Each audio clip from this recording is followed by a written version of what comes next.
Hello বন্ধুরা, তোমরা সবাই কেমন আছো? আবারও চলে আসলাম আরেকটা দারুণ স্বাদের পিঠের ডিজাইন নিয়ে। আশা করি আজকের এই পিঠের ডিজাইনটা তোমাদের কাছে খুব ভালো লাগবে।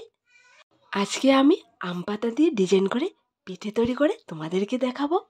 এরকম আম পাতা দিয়ে একদম সহজ ডিজাইনটা তোমরা চোখ বন্ধ করে তৈরি করতে পারবে। তোমরা যখন আমার মতো করে পাতা দিয়ে ডিজাইন করে এই পাতা পিঠাটা তৈরি করবে, দেখতে একদমই অরিজিনাল পাতার মতোই লাগে। চালের গুঁড়ি ছাড়া তোমরা সামান্য আটা দিয়ে এই পিঠের ডিজাইনটা করে নিতে পারবে একদম সহজে। তাহলে চলো আজকের এই পিঠের ডিজাইনটা শুরু করা যাক। প্রথমে আমি নিয়ে নিলাম 1 কাপ আটা। তোমরা এখানে ময়দা দিয়েও এই পিঠাটা তৈরি করতে পারবে। এরপর দিয়ে দিলাম স্বাদ মতন লবণ। লবণটা আটার সঙ্গে ভালো করে মিক্সড করে নিলাম। এরপর নর্মাল পানি দিয়ে আটার খামিরটা রেডি করে নেব পিঠে তৈরি করার জন্য। যেরকম করে আমরা রুটি তৈরি করার জন্য আটার খামির রেডি করি, ঠিক এরকম করে রেডি করলে হবে। একটু একটু পানি দিয়ে আমি আটার খামিরটা রেডি করব। একসঙ্গে পানিটা দিয়ে আটার খামিরটা রেডি করব না, না হয় পাতলা হয়ে যাবে। আটা দিয়ে তোমরা অবশ্যই বাড়িতে একবার ট্রাই করে দেখবে এই পাতা পিঠের ডিজাইনটা। দেখো বন্ধুরা, আটার খামিরটা রেডি করে নিলাম। এরকম করে করলে হবে। এবার আটার খামিরটাকে 4 ভাগে ভাগ করে নেব। এখানে আমি ফুড কালার দিয়ে খামিরটাকে রেডি করব, তাই সমান ভাগে ভাগ করে নিচ্ছি। তোমরা যদি চাও, তোমরা চাইলে কালার দিয়েও তৈরি করে খেতে পারো, না হয় কালার ছাড়াও তৈরি করতে পারো। দেখো বন্ধুরা, এখানে আমি 4টা 4 কালারের করে নিলাম। আর এখানে নিয়ে নিলাম একটা আম পাতা। পাতাটাকে ধুয়ে ক্লিন করে নিয়েছি আর হালকা তেল ব্রাশ করে নিয়ে নিলাম। প্রথমে গ্রিন কালারের আটার অংশটা নিয়ে লম্বা শেপে একটা রুটি বেলে নেব। কারণ এখানে পাতার শেপটা লম্বা, তাই লম্বা শেপে রুটিটা বেলতে হবে। না মোটা হবে না পাতলা হবে, এরকম করে বেলতে হবে, যাতে করে যখন শুকানোর পর তেলের উপর ভাজা হয় ফুলকো ফুলকো হয়ে ফুলে। দেখো বন্ধুরা, এরকম লম্বা শেপে রুটিটা বেলে নিতে হবে, যাতে করে পাতার সাইজটা যতটুকু লম্বা ঠিক ততটুকু লম্বা হতে হবে। দেখো, রুটিটা বেলা হয়ে গেছে। এবার আমি পাতাটা রুটিটার উপর দিয়ে সাইজটা করে নেব। পাতাটা উপরে রাখার পর হালকা চাপে একটা বেলা দেওয়ার পর চারপাশের রুটিটা একটা সুই দিয়ে সুন্দর করে পাতার ডিজাইনে কেটে নিচ্ছি। দেখো, ঠিক এরকম করে করলে একদম পাতার ডিজাইনটাই আসে। এরপর পাতাটা উঠিয়ে মাঝখানের ডিজাইনটা আমি সুই দিয়ে সুন্দর করে করে নেব, যাতে করে ডিজাইনটা একদম ফুটে আসে। দেখো বন্ধুরা, একটা পাতার মধ্যে যত রকমের ডিজাইন থাকে ঠিক আমি এরকম করে করে নিলাম সুইটা দিয়ে। তোমরা ঠিক এরকম করে করলেই হবে।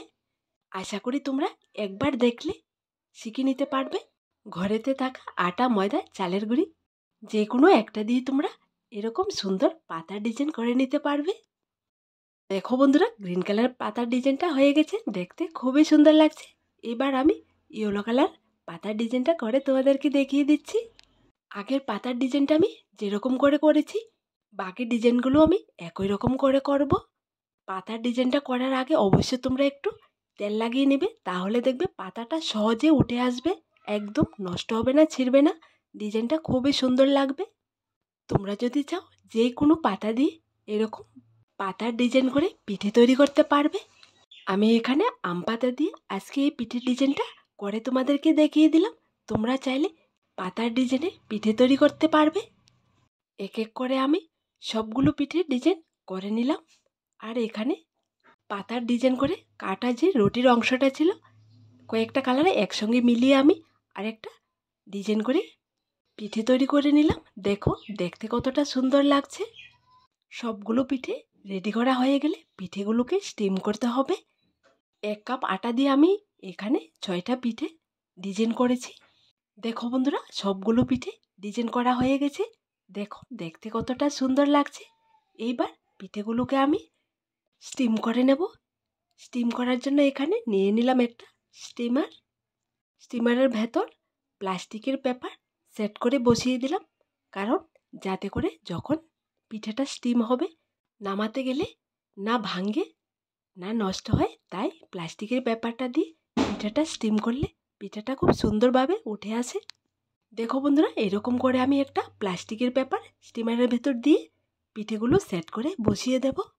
পিঠেগুলোকে একটু পাকা পাকা করে সেট করেছি, যাতে করে একটার গায়ে আরেকটা না লেগে যায়। এইবার ওপর দিয়ে একটা ঢাকনা দিয়ে প্রায় 1 থেকে 2 মিনিট রাখলে পিঠেগুলো স্টিম হয়ে যাবে। দেখো বন্ধুরা, পিঠেগুলো স্টিম করার পর কালারটা অনেকটাই সুন্দর হয়েছে। এবার একটা একটা করে নামিয়ে নেব। ঠিক একই রকম করে আমি বাকি পিঠেগুলো স্টিমারের ভেতর দিয়ে স্টিম করে নামিয়ে নেব। তোমাদেরকে বলি বন্ধুরা, ঘরে থাকা সামান্য আটা দিয়ে একবার এই পিঠের ডিজাইনটা ট্রাই করে দেখবে। সবগুলো পিঠে স্টিম করা হয়ে গেছে। দেখো, পিঠেগুলো দেখতে অনেকটাই সুন্দর লাগছে। এইবার পিঠেগুলোকে শুকিয়ে নিতে হবে রোদ্রেতে দিয়ে। এরকম পাতার ডিজাইন করে আমার মতো করে তোমরা এরকম সুন্দর সুন্দর ডিজাইনের পিঠে তৈরি করে রোদ্রেতে ভালো করে শুকিয়ে বছর জুড়ে রেখে খেতে পারবে, একদম নষ্ট হবে না। দেখো বন্ধুরা, পিঠেগুলো রোদ্রেতে শুকানোর জন্য একটা প্লাস্টিকের ছাঁকনিতে নিয়ে নিলাম, আর একটা পিঠে তোমাদেরকে একদম কাছ থেকে দেখিয়ে দিচ্ছি। দেখো, পিঠের ডিজাইনটা খুবই ভালো লাগছে। এইবার রোদ্রেতে দিয়ে সুন্দর করে উল্টিয়ে পাল্টিয়ে শুকিয়ে নেব। এই পিঠেগুলো খেতে খুবই ভালো লাগে। আজকের এই আম পাতার ডিজাইনের পিঠেগুলো তোমাদের কাছে কেমন লাগলো ছোট্ট একটা কমেন্টে লিখে জানাবে। দেখো বন্ধুরা, পিঠেগুলো একদম শুকিয়ে গেছে।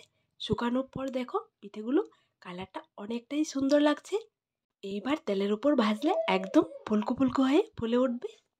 আমার দেওয়া সবগুলো রেসিপি তোমাদের যদি ভালো লেগে থাকে তাহলে আমার এই চ্যানেলটাকে লাইক, শেয়ার এবং সাবস্ক্রাইব করে রাখবে, যাতে করে আমার দেওয়া নতুন নতুন ডিজাইনের পিঠেগুলো সবার প্রথমে তোমাদের কাছে পৌঁছায়। আজ এখানে আবার দেখা হবে নতুন একটা রেসিপির সাথে। সবাই ভালো থেকো, সুস্থ থেকো।